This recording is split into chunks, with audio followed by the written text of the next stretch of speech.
Benson was a 19-year-old young man, broken and wandering in the shadows of his former life.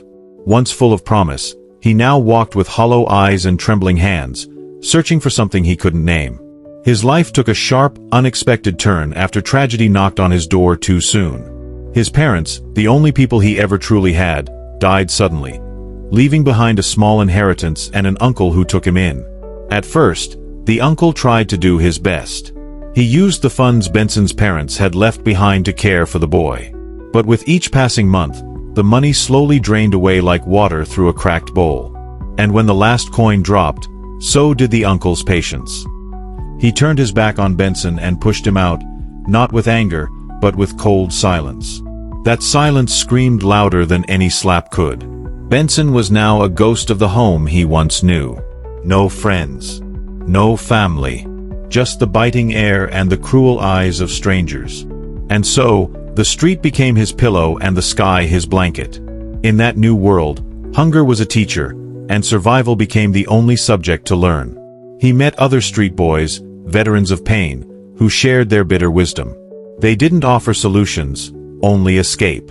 They handed him a rolled-up answer to his aching heart and whispered, "Just try this. It will make the pain disappear." Benson didn't resist. The drugs were cheap and dangerous, but they dulled the noise in his head. For a while, they made the nights warmer and the memories softer. But the comfort was only an illusion. With every drag, he drifted further away from himself. The anxiety that haunted him didn't fade. It hid behind dark corners, waiting for his weakest moments to strike back even harder. As the years passed, the drugs didn't silence the storm, they fed it. Benson became unpredictable. His mind wasn't his anymore. He couldn't trust his own thoughts. Paranoia crept in like a slow poison. Quick to anger, confused, and isolated, he wandered the streets like a man trapped inside his own skin. People began to avoid him. To them, he wasn't Benson, he was a lost cause. But even in the worst of his days, there was still a flicker, a tiny ember of the boy he used to be. Something in him wanted more, but he was too far gone to know how to reach it. Then one rainy afternoon, while sitting in silence near a busy roadside, something changed. A car had slowed down, not to hand out coins or pity, but to offer a napkin. Not a fancy gift, just a dry napkin and a bottle of clean water. The hand that offered it was soft but firm. It belonged to a young woman named Nora. She didn't say much. She didn't ask questions. She just looked into his eyes, and something passed between them, something deeper than words. Benson felt seen, not judged, not pitied. He watched her walk away, but the memory of her kindness stayed like a stamp on his soul. Days passed, and she returned. Again and again. Not to save him, but to remind him that he still had something left to fight for. That he was still human. Nora wasn't like anyone he had ever met. She was everything he had dreamed of when he still dared to dream. Beautiful, graceful, and kind. She had influence, wealth, and respect. Yet, she spent her afternoons checking on a man the world had long forgotten. Benson didn't understand why, but he couldn't stop thinking about her. The more she showed up, the more he began to feel things again. Things he thought the drugs had buried forever. One day, she handed him something far heavier than any drug. A choice. She told him quietly, "Benson, I care about you, but I can't stay in your life while you stay in the arms of something that's slowly killing you. Choose, me or the drugs." No one had ever given him a choice like that before. People either walked away or walked over him. But here she was, offering her heart, and asking for his in return. It was the first time Benson truly looked at himself. Not just the reflection in a puddle, but the broken pieces he carried inside. He knew he couldn't have both. It was either stay in the hole or fight his way out for her, and maybe for himself. And so, Benson did something no one expected from a man like him. He chose Nora. But what happened after that? The journey from addiction to redemption is never smooth. The real test was only just beginning. Benson had made the choice. A bold one. A painful one. A necessary one. He chose Nora over the drugs. But in truth, that was just the beginning. Letting go of the drugs didn't mean the drugs let go of him. The very next day, Benson fell into a storm he never expected. His body ached. His mind screamed. The streets, once familiar, now felt like they were closing in on him. The cravings came in waves, unbearable, loud, and relentless. There were moments when he doubted himself. Times he wanted to run back to the very thing that destroyed him just to silence the pain. But then he'd remember her face, Nora's face. The kindness in her eyes. The way she never gave up on him, even when he had already given up on himself. Nora didn't just walk beside him, she prepared for the battle with him. She found him a professional therapist. A quiet man with years of experience and eyes that had seen too many battles like Benson's.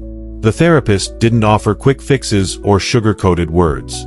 He offered truth, tools, patience.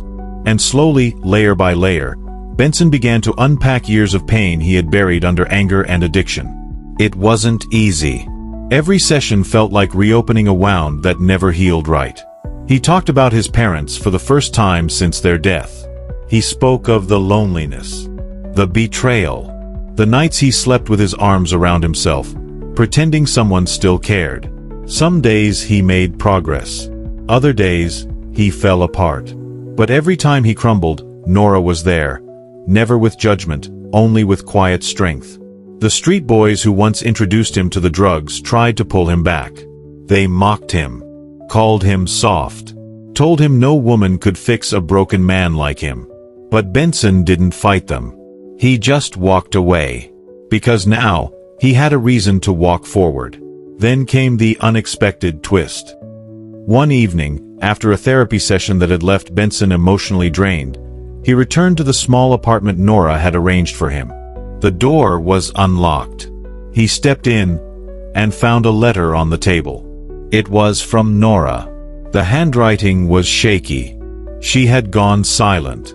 The letter said she needed space, not because she stopped loving him, but because she was fighting a battle of her own. One she had hidden behind smiles and calm words. She had been dealing with emotional wounds that ran just as deep as Benson's. Pain from a childhood filled with abuse and neglect. She had poured herself into saving others, hoping someone would save her too. Benson froze. For the first time, the strong one had become the broken one. And now, he had to decide. Would he fall apart again? Would he use this moment to spiral back into the darkness? Or would he become the strength Nora now needed? The answer came quietly, not in words, but in action. Benson didn't chase her. He didn't panic. He chose to heal harder. He kept going to therapy. He joined a recovery group. He started volunteering at centers for the homeless, sharing his story, not as a victim, but as a testimony. He wrote letters to Nora every week, even though she never replied. Not to pressure her, but to let her know that he wasn't going anywhere. Months passed. Seasons changed. And then, one day, she returned. No warning. No message. Just a quiet knock at the door. When he opened it, she stood there. Weary, but alive. Her eyes met his, and in them was a look that said everything without a word. Benson had changed. Not for her, but for himself. And that was all she ever wanted. The reunion wasn't dramatic. No music played. No speeches were made. Just two people, broken in different ways, finding healing in each other's quiet strength. From that day, they started again. Not from where they stopped, but from somewhere stronger. Together. Benson and Nora, once two broken people walking separate roads, were now building something new, side by side. It wasn't perfect. Healing never is. But it was real. And that made all the difference. With Nora's quiet support and his therapist's continued guidance, Benson began to find meaning in his pain. He started speaking at youth gatherings, not as a former addict, but as a survivor. He didn't hide the truth. He wore it like armor. People listened. Not because he was flawless, but because he was honest. The boy who once begged for coins on the streets was now being invited into rooms he never dreamed of entering. His story wasn't polished, it was raw. But in that rawness, people found hope. And Nora, she bloomed too. She continued her advocacy work, but this time, she didn't carry everyone's pain alone. Benson had become her partner, not just in love, but in purpose. Together, they started a small initiative to help street kids battling addiction. They didn't have millions, but they had a story, and that story moved hearts. Then came the day that sealed their transformation. Benson proposed. There were no rose petals or cameras. Just a quiet walk under the morning sky. He looked into her eyes, the same eyes that had once offered him a napkin and a bottle of water, and said, "You found me when I was lost. Now I want to spend my life helping others find their way too, with you by my side." She didn't cry. She just nodded. That was her yes. The wedding was small but powerful. Not many guests, but every eye in the room knew the weight of the journey that brought them there. Benson, once labeled mad, now stood with clear eyes and steady hands, vowing forever to the woman who believed in him when no one else did. Years passed, and their love only deepened. They didn't chase perfection. They chased purpose. And in doing so, they created a new legacy, one not built on wealth or fame, but on healing and hope. Benson, the rejected street boy, became a respected counselor.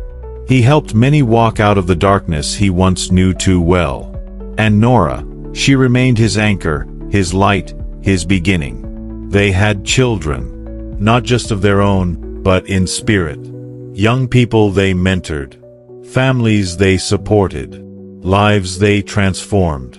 And the twist? The same uncle who once threw Benson out later came looking for help, broken, ashamed, and sick. The world had humbled him. Benson welcomed him in. Not because he forgot what happened, but because he had become a man who chose mercy over bitterness. He paid for his uncle's treatment, found him a place to stay, and offered him something no one had offered Benson years ago. A second chance. And just like that, the boy the world had given up on became the man who never gave up on the world. True transformation begins with a choice. No matter how far you've fallen, the moment you choose healing over destruction, your story begins to change. Benson's life turned around the day he chose Nora over drugs. One decision can be the doorway to a completely new life. Love can heal wounds that medicine can't. Sometimes, what a broken soul needs isn't pity or punishment, but patient, consistent love. Nora's compassion didn't fix Benson overnight, but it gave him the strength to fight for himself. Love that sees beyond the scars can spark real change. Your past doesn't define you, your response to it does. Benson was abandoned, addicted, and mentally unstable. Yet, he didn't let those labels write his ending. He rose above, forgave, and helped others. What breaks you doesn't have to bury you. It can build you.